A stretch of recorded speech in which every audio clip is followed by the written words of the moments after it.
It was the first decade of a new century.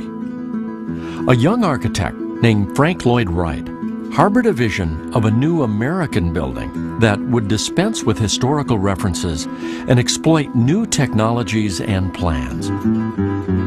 Wright's architecture was influenced in part by his personal beliefs as a member of the local Unitarian congregation.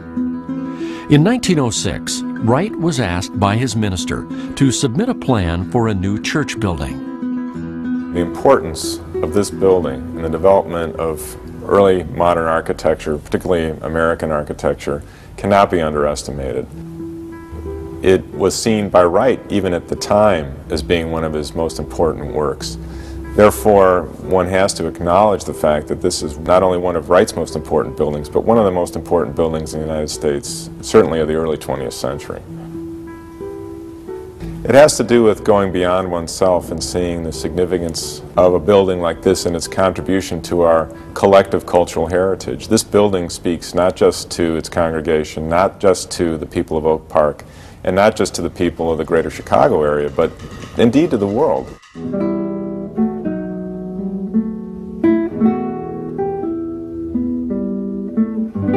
We went out and took a very good look at the building, took a ton of photographs, and we identified a number of obvious problems. Cantilevered roof slabs that are deflecting too much. They included pieces of concrete on the bottoms of those cantilevered slabs that were apparently loose and appeared like they might be ready to fall.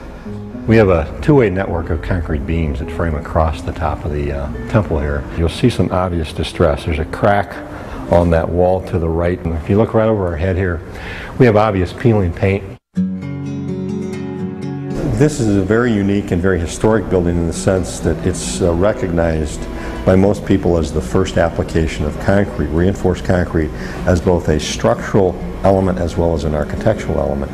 It's exposed. It's not just a hidden structural beam or a hidden structural column, but this is the first time an architect was bold enough to really just put it out there in front of God and everybody, so to speak. And it's widely recognized as one of the most historic buildings in the United States because of that. Protect it and make it last as long as possible and make it as beautiful as possible and try to keep it looking the way Frank Lloyd Wright wanted it to.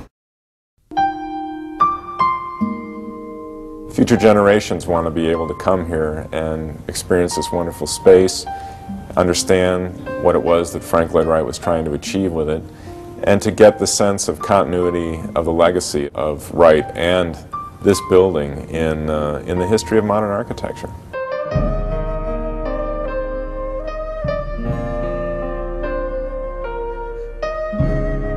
The building has some basic fundamental problems that need to be addressed and are being addressed. If these aren't remedied now, the building condition will only continue to deteriorate, making costs and ultimately the long-term preservation much more difficult to deal with. So the time is now to act. Uniti Temple, if restored and properly maintained, can last for centuries.